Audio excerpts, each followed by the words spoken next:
Fearscape Media Network, exploring the unknown, one podcast at a time.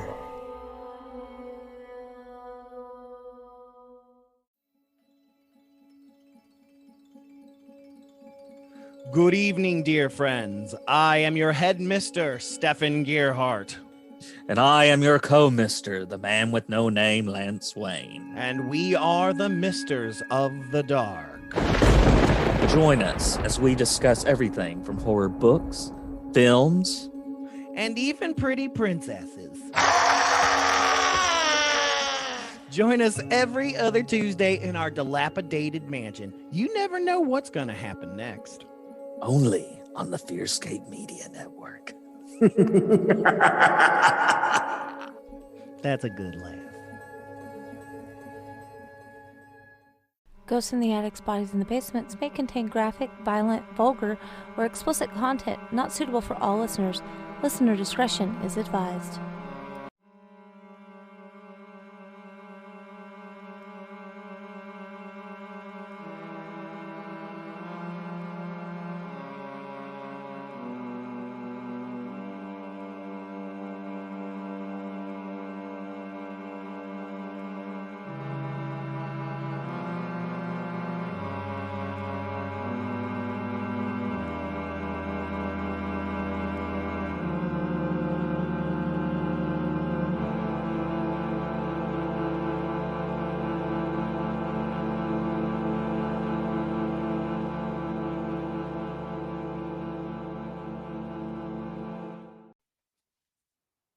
Welcome back. Oh. Do you want to say it or do you want me to say it? I don't care. You pointed at me, so I started talking. I was just like giving you the heads up that we're recording. All right. So, as Lindsay was trying to say, welcome back, listeners, to our third episode. Woo-woo. Thank you for waiting patiently for another episode. I know what it's like to start a new podcast and just want all the episodes up front, but we give them to you all up front, then we don't have a show to do every week or every other week. So and let me tell you, it's hard for me too. I'm a chronic binge podcast listener. So having to wait even just to talk about stuff, I get it. I get it, listener. So as we teased in one of our last episodes, I was going to see Lindsay on spring break. And her kids had spring break the week before mine had spring break. So what'd you do on your spring break? We mostly just hung out at home. And then of course you came, and that was probably the most eventful thing is when you came. We fit in a lot in like the 2.5 days I was there. Yeah, for sure. We got matching tattoos. We did, and they're beautiful, nice and healed now. Yeah, I would say mine's finally out of the ugly phase where it was like peeling and itchy. Well, it's still a little itchy, but it's not as bad as it was. And then it's so different. It's starting to look like an actual tattoo now, not like a work in project. Right. Progress. Great. I love work in progress, not project. I haven't had enough caffeine today, y'all. It's a thing. I've had a lot of caffeine, but I've also done a lot today, like yard work stuff. So yeah. Outside will drain you real quick. Oh yeah. And then since I went to Lindsay's, we made the 8-hour trek from our house to her house, from her house to my friend Kristen's house. And then when we were in Kristen's location, we traveled a while and made our way to Houston for some fun activities. We went to the Seismic Museum, which was probably my favorite thing next to seeing my friend. It's an interactive art. I say art installation because it's what it reminds me of, but it's an interactive museum. If you guys are in the Houston area, you need to go check it out. It is beyond bonkers. I mean, it's just so wild. And then I overheard one of the people that work there giving a tour, and they said that every 3 or 6 months, I'm foggy on the actual time frame, but potentially every 3 months to 6 months, one or the other, they change out the entire installation, all 40 exhibits, to new exhibits.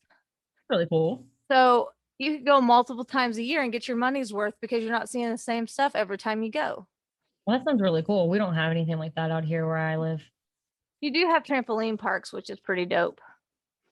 Yeah, and we have like a really cool like movie theater arcade place. Yeah, the arcade was fun. Yeah. Oh, this was up there on the, I don't know what you Zip would call it, line. obstacle course thing. Yeah, there was a zip line on it. Yeah, I don't little know how Miss she did that. That was Little Miss terrifying. E looked like she was having a blast. Oh, I was terrified watching her. But yeah, I don't know. It was a good spring break. As my son says, we've never been on vacation because he has a speech impediment. It's the cutest thing ever. So we went on his vacation and he had a good time. Although he told me he never wants to be in a car that long again. So I feel that, except I used to travel from Denver to where I live, and that's 13 hours. So I told him he has no reason to gripe. Oh, we had to drive 22 hours one way at the start of the pandemic, so you can't stop at hotels. Right. But it was like a family emergency, so we had to travel 22 hours. Yeah. Everything else just seems like a day trip after that. It's like, oh, you want to drive 2 hours? No problem. Right? Oh, that's only 6 hours away? Great. Right? But yeah, Funnily enough, speaking of spring break, after you left my house, we got an alert for a news article that actually mentions that Ronald DeFeo Jr., which, if you guys tuned in last week or you're at all familiar, is the Amityville murderer. He passed away in prison. I didn't know that. Yeah. I guess he actually died like March 12th, but it all came public like the 15th or so. I'm not sure So the like exact right date. before our episodes dropped. Yeah. Wild. Right before the episode where we talked about Amityville dropped. So yeah, it doesn't say how he passed. At least I have not been able to find that. He was 69 years old, so it could have just been old age. But yeah, that's big and ironic that we just talked about that. Yeah, that's funny how timing works out. Yeah, I definitely had to give that update. Maybe it was the ghost of his past coming to take him back and drag him down to hell. Well, Okay. that could be argued. But All right. So since I went first last time, I guess it's your turn. You're up. You got any All right. paranormal, or do you got a ghost story for me today? Something paranormal, or do you have some true crime or an unsolved mystery? What do we got going on today? I actually have what I feel is ghost story of ghost stories, which Ooh. sounds a lot more exciting than it probably is, but I'll get into why I feel that way as you hear it. So I was sitting there thinking about ghost stuff. I probably came across a ghost TikTok or something because that's what my For You page always is. It got me to thinking about where did ghost stories originate, kind of, because you always hear like the joke that why are all the ghosts Victorian ghosts? Like, why is there never like an early 2000s ghost talking about Britney Spears or whatever? And so I was like, I wonder when ghost stories first started being reported. Like, I mean, one can assume as long as there's been energy, which has been always, had to have been something, right? Right. So when I Googled oldest ghost story, the same story popped up over and over and over again. So that's what I want to talk about today. And it comes to you from ancient Rome, Ooh, from yes. a man named Pliny the Younger, because there was another Pliny who I think was his uncle. Okay. Maybe. I don't know. They're somehow related. But the Pliny the Younger was a lawyer, I believe, and an elected official. And so he's the document that I got this from or whatever is off of a website called historyofyesterday.com, and it's an article written by Jed Graham. But I'm going to be quoting what was apparently like the actual letter that Pliny the Younger wrote way back in the 1st century. And he's writing to somebody named Shura. I'm not sure who that is or if I'm saying the name correctly. I'm not My sure. apologies. I'm not sure if it's Shura or Sura. No, sorry. But forgive me if I say it wrong. Ancient Roman names are not my forte. But he writes, in the start of the letter, he's talking about some story he heard from somebody he knew who traveled to Africa and allegedly saw like the same spirit of a woman a few places. But that's not what I want to get into because that's not like horror per se. And I'll get into that. And I quote, to this story, let me add another as remarkable as the former, but attended with circumstances of greater horror, which I will give you exactly as it was related to me. There was at Athens a large and spacious but ill-reputed and pestilential house. In the dead of night, a noise resembling the clashing of iron was frequently heard, which, if you listened more attentively, sounded like the rattling of fetters. At first it seemed at a distance, but approached nearer by degrees. Immediately afterward, a phantom appeared in the form of an old man, extremely meager and squalid, with long beard and bristling hair, rattling the gyves, I don't know if I'm saying that right, on his feet and hands. The poor inhabitants consequently passed sleepless nights under the most dismal terrors imaginable. This, as it broke their rest, threw them into distempers, which, as their horrors of mind increased, proved in the end fatal to their lives. For even in the daytime, though the spectre did not appear, yet the remembrance of it made such a strong impression on their imaginations that it still seemed before their eyes, and their terror remained when the cause of it was gone. By this means, the house was at last deserted, as being judged by everybody to be absolutely uninhabitable, so that it was now entirely abandoned to the ghost. However, in hopes that some tenant might be found who was ignorant of this great calamity which attended it, a bill was put up, giving notice that it was either to be let or sold. It happened that Athenodorus, the philosopher, came to Athens at this time, and reading the bill, ascertained the price. The extraordinary cheapness raised his suspicion. Nevertheless, when he heard the whole story, he was so far from being discouraged that he was more strongly inclined to hire it, and, in short, actually did so. That is the start of every horror movie ever. Right. Anyway, when it grew towards evening, he ordered a couch to be prepared for him in the forepart of the house, and after calling for a light, together with his pen and tablets, he directed all his people to retire within. But that his mind might not, for want of employment, be open to the vain terrors of imaginary noises and apparitions, he applied himself to writing with all his faculties. The first part of the night passed with usual silence. Then began the clanking of iron fetters. However, he neither lifted up his eyes nor laid down his pen, but closed his ears by concentrating his attention. The noise increased and advanced nearer, till it seemed at the door and at last in the chamber. He looked around and saw the apparition exactly as it had been described to him. It stood before him, beckoning with the finger. Athenodorus made a sign with his hand that it should wait a little and bent again to his writing, which, as a writer, I find hilarious. Like, don't interrupt me. It's like, I'm on a roll. Leave me alone. Before the writer block sets back in. Yep. And over his writing. But the ghost rattling its chains over his head as he wrote, he looked round and saw it beckoning as before. Upon this, he immediately took up his lamp and followed it. The ghost slowly stalked along as if encumbered with its chains, and having turned into the courtyard of the house, suddenly vanished. Athenodorus, being thus deserted, marked the spot with a handful of grass and leaves. The next day he went to the magistrates and advised them to order that spot to be dug up.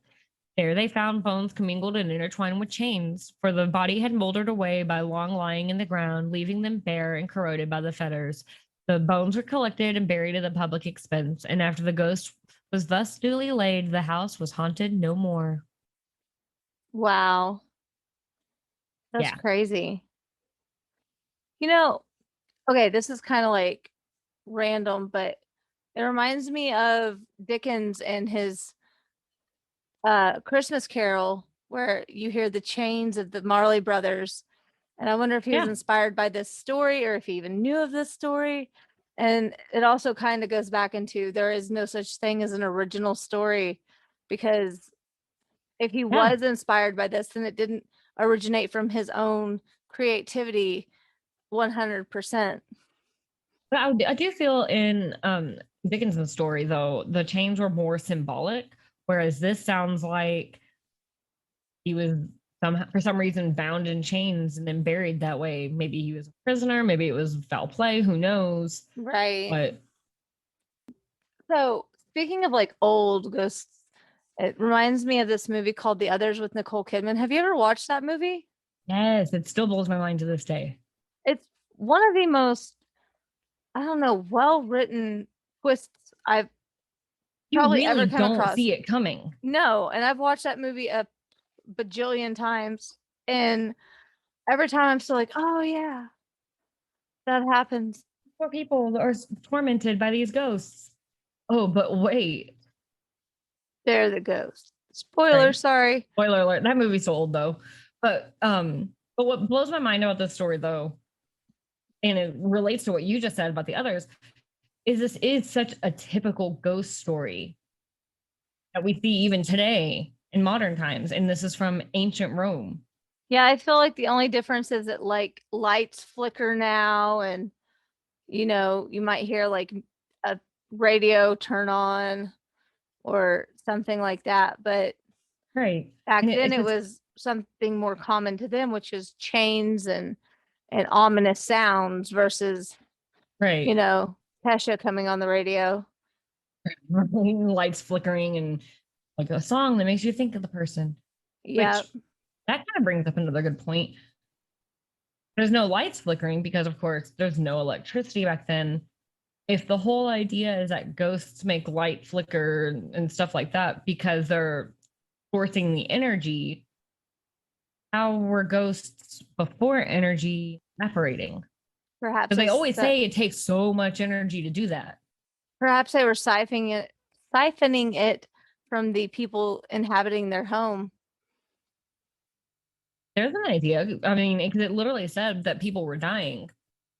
They were so they scared, literally- even when they were awake, that it ended up killing them.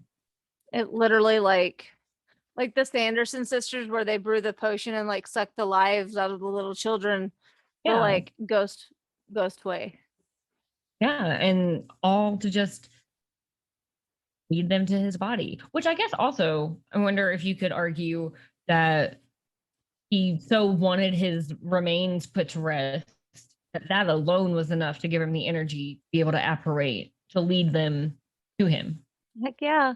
I mean, if that's the case, why haven't more unsolved unsolved cases been solved? Like they I mean, have a the lot power. of them allegedly they have the- have. They have the power to like.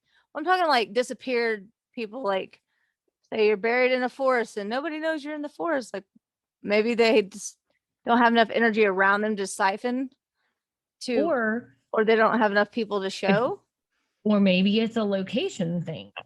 Like, because in this particular story, he was buried right there in the courtyard. Oh yeah. And so he's at the house. They were able to find the body. So if you're out in the middle of the woods with no one anywhere near and your ghost reached somebody, because you always hear, I don't know if any of them are real or not, but I know you always hear where you see like the deserted person on the side of the road and it turns out to be a spirit leading you to their car accident a mile off the road. Right. So could it be similar to that where Maybe they just need more Location. people in their area to guide into their like decomposing body. I think it also would bring up a good conversation on where does skepticism come into play here?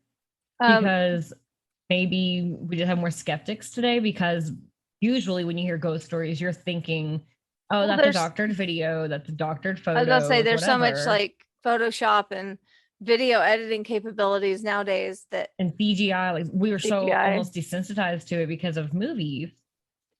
or double maybe- exposure in film. Like I know that that's like a big thing with Yeah. old ghost photography is they're like it was a double exposure, things of that Right. nature.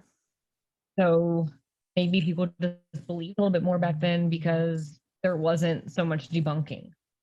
True. So therefore, they were open to seeing those things versus closing their mind off from it and not believing it. When you always hear that children are more receptive and the elderly are more receptive to seeing ghosts because their veil is more thin than us in the middle.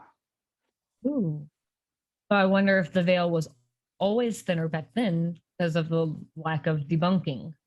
Not even just that, like the lack of technology and Yeah. other energy sources. Like you were There the energy wasn't so source. much, like how we have light pollution. Maybe there's like veil pollution, so to speak.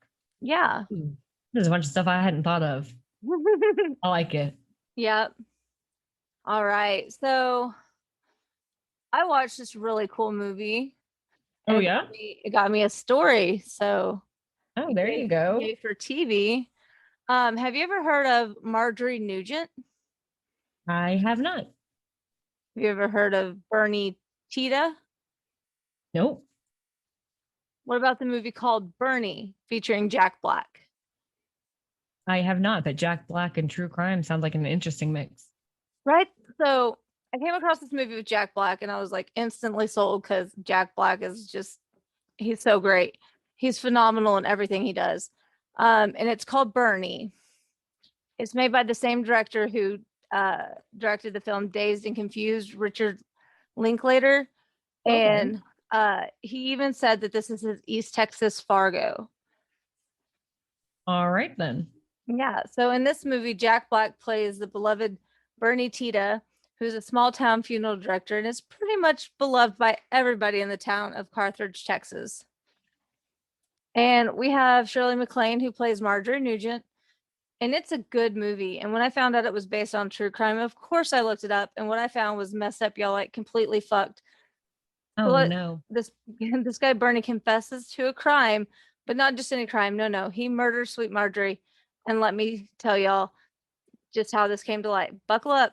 It's gonna be a long one. Okay, I'm ready. Bernie Tita II was born August 2nd, 1958. He's of German descent and his family immigrated here in 26 from Germany. He graduated from Cooper High School in 1976 and became a mortician and worked in Carthage as an assistant director to the Hawthorne Funeral Home. And he was very, very popular in his town. Like nobody had a bad thing to say about this guy. Isn't that how it always starts? Isn't it though? It's so gross. Mm-hmm. Ugh. Serial killers and just murderers alike. Oh, but he was such a nice guy. He seemed so normal. He was so quiet and friendly every time I saw him. I didn't know there was bodies in his basement. So let me tell you about Miss Marjorie Nugent. She had earned the reputation in town for being cold and vile and I don't know, just an unsocial person people didn't really enjoy being around. But she was incredibly wealthy and also a widower, sadly enough. She's untrusting and didn't really socialize much and seemed to hate everybody. And she seemed to really just hate the town she lived in. I mean, some of us can relate to that. Yeah, a little bit. But you might be wondering, how in the hell did she meet this Bernie guy? Bernie and Miss Marjorie met in 1990 at her husband's funeral, tacky, that he would pray on at such a vulnerable time. He would pray He on was a somebody. mortician. No, but I'm just saying like how it ends up being like, Yeah, I get it. it's Yeah. just bad timing, like meet her at the People grocery who are store. predatory are always going to find you at your most vulnerable. Yep. He helped her arrange as the assistant funeral director for the Hawthorne Funeral Home, her husband's funeral. And weirdly enough, they became inseparable companions, although she was more than 40 years older than him. And they became fast friends. And for someone who didn't seem to trust or like anyone in this entire town, that's saying something. In 1991, I feel like that's important to say since we're in another century, but it just feels so wrong not being able to be like, oh, the 90s. Right. You I'm talking about the 1990s. But yeah, I get it. In 1991, Marjorie allegedly altered her will and disinherited her only child, Rod Nugent, leaving her entire $10 million estate to Bernie. And by 1993, he had left a job working for the funeral home and has now worked full-time as Marjorie's business manager and travel companion, which seems like a pretty sweet gig. In 1996, Bernie killed Marjorie. He shot her 4 times with a .22 caliber rifle and placed her body in a freezer. Yeah, a fucking deep freeze she used to store her food inside her Carthage home. Gosh. Also, a 22 cal is like what you give like those little children hunting rifles. Well, So see, imagine like in the movie, she was having him shoot an armadillo with this gun. So I don't know how actually it played out Right. in like their real real life. life. Yeah. But in the pretend world of the movie, it's based on this, true crime. She was having him shoot armadillos and stuff like that with that gun. It just And seems so, like so difficult. I don't know. Sounds awful. yeah. So he shot her 4 times, shoved her in a deep freeze. And according to the Amarillo Globe News, Nugent estranged son Rod, an Amarillo pathologist, had grown concerned about not being able to reach his mother after traveling to Pelona County. 9 months after her unknown death, Rod declared her a missing person. He and his daughter entered his mother's house, where they found her body in the fucking freezer. Huh. Bernie was taken in for questioning and admitted to the police in August of 1987 that he had murdered and placed her in the freezer. This guy was supposed to be her companion, her fucking friend, and yet he goes and does this to her. And I don't know, maybe it's because I'm paranoid, and maybe it's because I'm also untrustworthy like Miss Marjorie. Maybe she should have been a little more untrusting of this guy. But yeah, like I said, maybe that's why she didn't like anybody in this town or trust anyone. Yeah, and then the one time she actually tries to trust somebody, it burns her in the worst way possible. Right? It literally got her shot. Got her killed her. Yeah. Killed her. Sorry. So now after he killed Miss Marjorie, he used her money for civic activities, to buy gifts for the local academic community and civic groups, along with gifts for his friends. He was living large. Okay, but also that makes it so much worse because he did good things with the money. And it's like, look, if y'all were that close and inseparable, you probably would have been down with that. Yeah. I mean, maybe she not did. buying all of his friends gifts, but like donating money. Like, yeah, she was kind of like, I don't like people. But if you're that close to friends or whatever, like have a good relationship, you can discuss things and change somebody's mind. Like you don't have to kill them. Or explain to them that it's a tax write-off.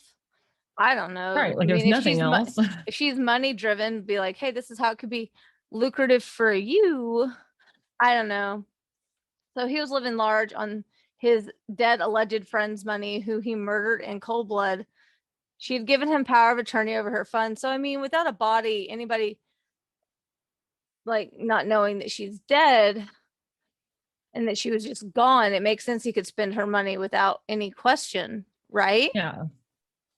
So a jury convicted Bernie of first-degree murder and sentenced him for 50 years in prison. While he appealed his sentence, the appeal court ruled that there was sufficient evidence for the jury to form an accurate ruling in the charge to the charges. So those charges stuck.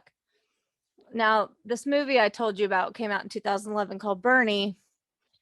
Well, after this movie came out, attorney Jody Cole became interested in Tita's case and met with him following post-conviction of habeas corpus, in which Bernie alleges that his constitutional rights were violated in the first trial because of newly discovered evidence.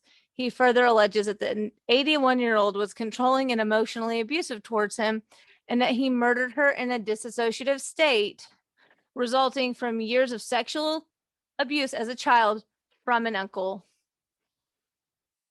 Seriously, like, that's your Yeah, I've been defense? going there for a minute because Yeah. I thought the abuse was going to be from her. And I was like, well, I get that because that is a common thing that happens. Yeah. But to be like, well, no, when I my was a childhood was kid, bad. Yeah. Oh, I was a kid and something screwed up happened to me that isn't been documented or is not like proven in the court system. I'm just saying it happened. Here, let me Right. out of prison. And that's not to say that unreported things didn't actually happen. No, but but it's I'm just saying convenient if that he you're gonna only brought it up after his original trial. if you're gonna use it as a defense, it should be at least a proven thing. Oh, of course. I mean, if not, I then just you wanted could to put a just little say disclaimer. no. I'm just saying, like, if it's not proven, you could say that you could can say fly. anything. Yeah. You could say that you can turn invisible. Like, I mean, like, it's almost like the insanity to Mm. plea. Like, Because- this invisible guy actually came in and killed her. Like we didn't talk about that before at the first trial. Right? Didn't you know the ghost did it? That's what Funny changed. tidbit. So when my kid says, I don't know who did it, I didn't do that, I always like, it's the ghost, I don't know, and I didn't do it. Somebody had to have done it. So Right. that's just something silly We that I weren't tell my born kid. yesterday. Criminal Court of Appeal approved the writ, and according to Rod, Tita had alienated Nugent from her family, her friends, and business associates of her late husband.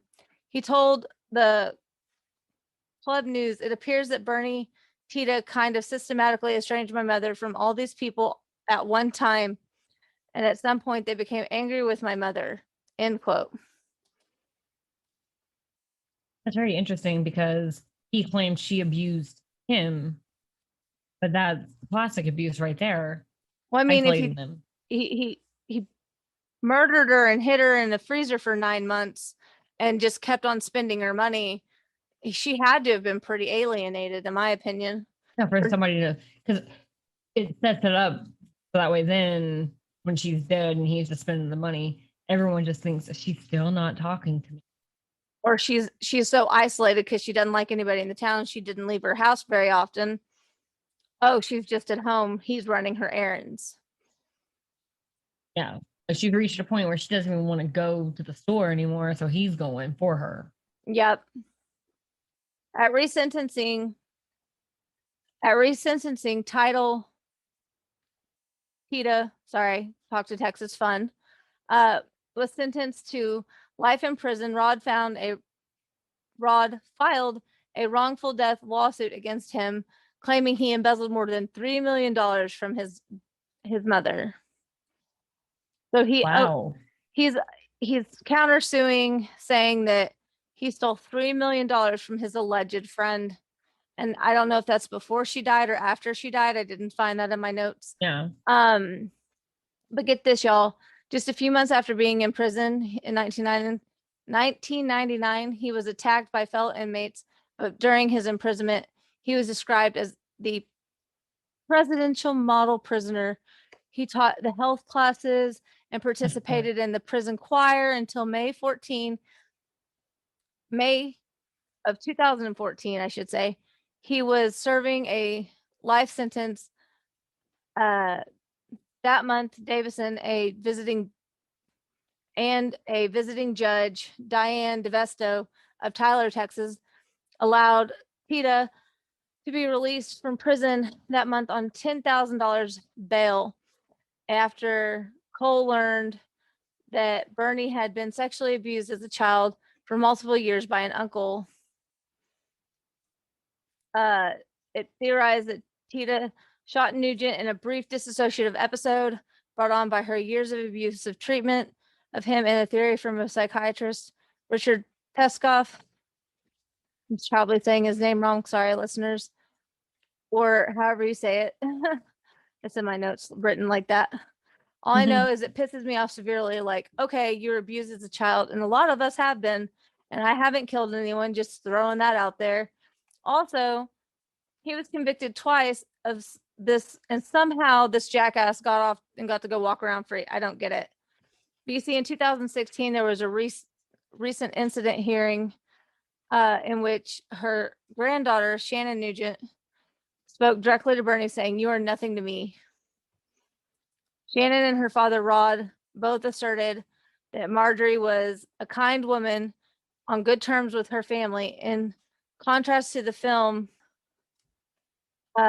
hearing, his lawyer filed an appeal on June 16th, 1997, that charges against Bernie were dropped. On April 22nd, 2016, a jury of 10 women and 2 men issued a new sentencing of 99 years to life for Tita. After 3 weeks of testimony, they had deliberated, and just 4 hours is all it took for them to realize again that this guy is guilty.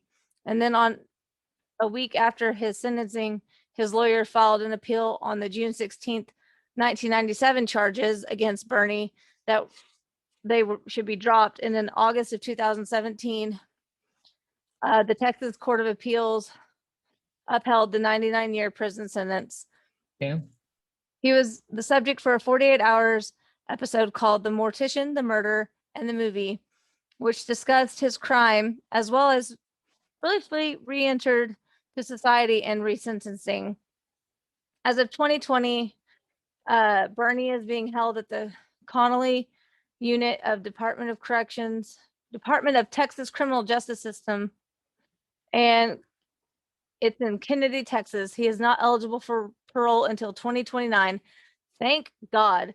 You know that these people in these articles I've read were discussing him as kind and sweet, like every other creep that gets caught. People kept saying that Bernie, dear sweet Bernie, couldn't do things like that. I mean, he put this woman in a freezer, shot her 4 times in the back in cold blood, and hid her body in the freezer for 9 months, and then gets away with it until her son comes knocking 9 months later and discovers her body. His poor mother's body shoved and mutilated into a fucking freezer. I don't get how it took 3 times for this guy to get sentenced and convicted and to make it stick. But thankfully, he's stuck where he is in prison, where he needs to be. Amen to that. But Bernie is such a great movie. If you want to not do as much research as me and you want a fictionalized version of this story, Jack Black is phenomenal. And it's not his typical role, which is really interesting to me. Oh, and it also has Matthew McConaughey in it. So that's really cool too. And that right there is the story of Bernhardt Bernie Tita II and the murder of Marjorie Nugent. It's so interesting to hear just because there's a couple of things. First and foremost, it's interesting to see how big somebody's twisted narrative can go. Especially like he almost got away with it. And he even appealed so many times, only to still then be found guilty or whatever. But I don't know how, I can't articulate what I'm trying to say here, but that's very interesting. And also, I want to point out his defense about it being her abusive behavior triggering his childhood abuse. People usually, and I mean, I'm not an expert, obviously, so people can correct me if I'm wrong, but usually when you hear about somebody who is being triggered by abuse, whether it's present, past, whatever, if it gets out of hand and somebody is harmed or killed, usually they're calling the police. Like, I don't know what happened. I had a dissociative episode and got upset. Like, they were doing this. It was self-defense, whatever, not putting them in the freezer and spending their money for 9 months. Yeah, it blows my mind on so many levels. And, I thought the movie was phenomenal in its own right. And let me preface by saying in its own right, because when you watch that movie, I watched it with my husband. He's like, oh, wow. So this guy, like, he's so good and like, he's so nice. I was like, no, he's a piece of shit. He's a piece of shit, because in that movie, they paint him out to be the victim. That's what they do. Yeah, they make him out to be the sweet, poor, innocent, I didn't mean to kill that lady and shove her in a freezer. Oh. Yeah, like, and that's what, like I said, I watched the movie first and then I did the research and then I got real pissed real quick. That's probably why the Like- movie's brought up in like the 48 hours episode and stuff then. Oh yeah. Because it twists the narrative, like I just said a minute ago. That's what he wanted, it sounds like. Yep. And like, it's one of those things where if you don't know, you don't know, and it's just a standalone good movie. Right. But if you do know, it gets you real fired up. Yeah. It's really unfair to her and her family. It is. And her family, estranged or not, we all have people that we are close enough to that we don't keep in constant contact with, and we probably should. And then there are some people that we just decide cross too many boundaries, cross too many lines, are not good for our mental health, our physical well-being, what have you. And we set that ultimate boundary of, you're done with me. I can no longer be a part of your life. But her son, if that was the case, wouldn't have been calling and checking on her and getting Exactly. ghosted, essentially. And finally said, I've had enough of this. Let's go check on mom and grandma. Yeah, that doesn't And- sound like estrangement. No, it just sounds like that guy was trying to alienate her, like her son said, from everybody in her family. And it's so disheartening because she was elderly. So at some point, maybe she had dementia or something. I didn't find that in my research, but I know that people with dementia have been known to have anger outbursts because they get confused and they don't know where they are. So Yeah. if she was physically abusive, which they don't say she was, but if she was physically abusive, maybe that's the cause of it. But was he Right. taking her to doctor's appointments? I don't know, because all he seemed to be concerned with was spending her money. Right, and it also boils down to, again, the narrative of maybe she had outbursts or whatever, but we don't know besides his side what he was doing. Exactly, because he wouldn't let other people come Yeah. around. So of course, to society, he's this outstanding citizen. But behind closed doors, who knows what could have been said? Exactly. We've all encountered people like that, to like they save face into the public, where it's like, oh, look how good I am. These horrible people are horrible to me. Yep. But in reality, they're either just as horrible or they're the ones that are horrible and the other people are innocent. Like there's so many different things. Like, but point is, we only know from his side what And he allegedly did. I guarantee you, when they wrote that movie, they got his side of the story, his version of the truth, and went with that. But it's just one of those things, like, I like watching movies and finding out that they're based on true stories. And then I go from there. I'm just like, well, what do we got to do about this? Research. You know what I Right? mean? Time to get to the truth. So that's my story of Very Margaret interesting. I'll have Nugent to look and into that. Bernie and the movie Bernie. And it's I think really interesting, and it got me riled up. And it's one of those things, it's a lesser known movie, it's a lesser known case, and it's right next door in Texas. So I mean, it intrigued me quite a bit. I just have to say, even though this sounds like it was a very serious theme movie, when you mention Jack Black and mention having a relationship with a woman who's so much older than him, all I can think about is the little fake movie that he and Cloris Leachman did for The Office. I know you don't watch The Office, but there's this No, whole but I love episode- Cloris Leachman, so it sounds fantastic.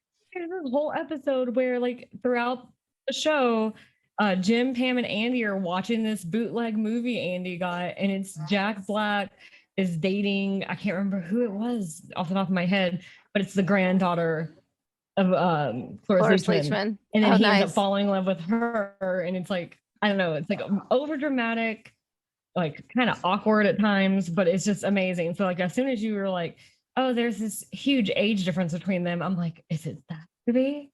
But that was not a real movie though. Maybe it was inspired by this. I do wonder if maybe it was. So maybe they'll address that on the Office Ladies podcast where they talk about The Office. Oh yeah, maybe. I am not affiliated. I am not sponsored by any stretch of the imagination, but I want to give a shout out to a new podcast that I've been listening to lately, and I'm obsessed with it. It's called Fairy Tale Fix, and I found it on Stitcher.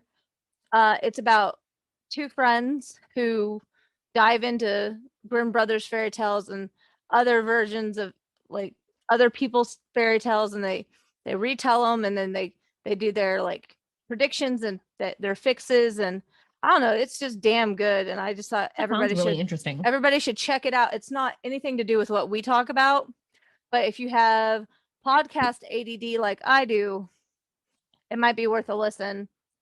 Especially if you really cool. I'll look into that. If you like fairy tales, because as we grew up hearing the fairy tales, they seemed all innocent and sweet, and they're really not. They've been dumbed down and sugar coated. Stepsister like saw her foot off to fit into the shoe in Cinderella. Oh yeah, but Disney didn't cover that. No. But yeah, it's just one of those things that I recently stumbled across this on my drive to Texas and back to Oklahoma, and I binge listened to all of their episodes, and I can't wait till the next one drops because I need my fairy tale fix. So that sounds really cool. Yeah. Well, that covers our stories for today. A little bit of news. We will be dropping episodes every other Friday from here on out. I know our first episode came out on a Wednesday, but that came out on a Wednesday on purpose because we wanted to cover St. Patrick's Day on St. Patrick's Day. But yeah, bi-weekly, every other Friday, you will be hearing something new from us ladies. And feel free to write into the GABB podcast, gmail.com email and Or let us find us know. on social media Let at us know. GABB Podcast. Let us know if there's any stories that you would like for us to cover, anything that you think is worth us researching and doing an episode about, because Just your old ancient stories, like how I covered the one from ancient Rome. I would love to know if there's ones older than that, around the same time period or whatever. Like that just interests me so much. also, like I mentioned a little bit earlier in the show, we would love to have everyone come to the parlor with us during our off week. We'd like to start doing that where we do listener stories.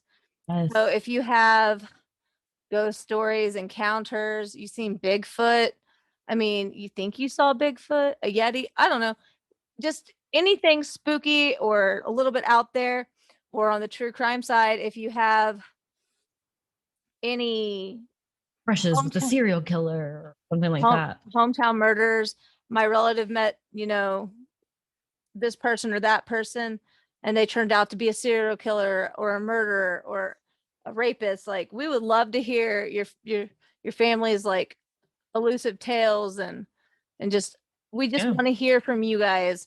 Tell us how we can make it more interesting for you, because that's what we're here for. We're here to entertain.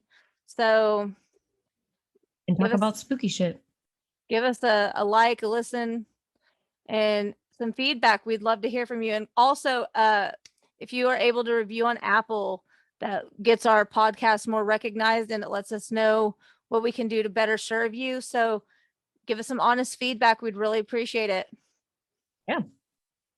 We're Alright, new to well- this. This is what we want to stick around. So I mean, it's Help only us. episode 3, so I'm sorry if it's a little like, noob territory for us. yeah, we'll We get try- there. We're Trying here, so bear with And us. kind We'll- of going to like what I talked about with Polini's story is we know there's so many paranormal and true crime podcasts. There's not anything absolutely original. But we're hoping to make this original enough for you to enjoy it. Absolutely. With that being said, I hope you enjoyed our episode, and please come back in, 2 weeks and here's some more. Can't wait to see what we have in store for you. All right. Bye. Thank you for listening to Ghosts in the Attics, Bodies in the Basement, a Fearscape Media podcast. Music by Stephen Timperley. Artwork by Laura Ramsey. Find us online at fearscapemedia.com/GABB podcast, or on Instagram, Facebook, and Twitter at GABB podcast, or email us gabbpodcast@gmail.com. Thank you.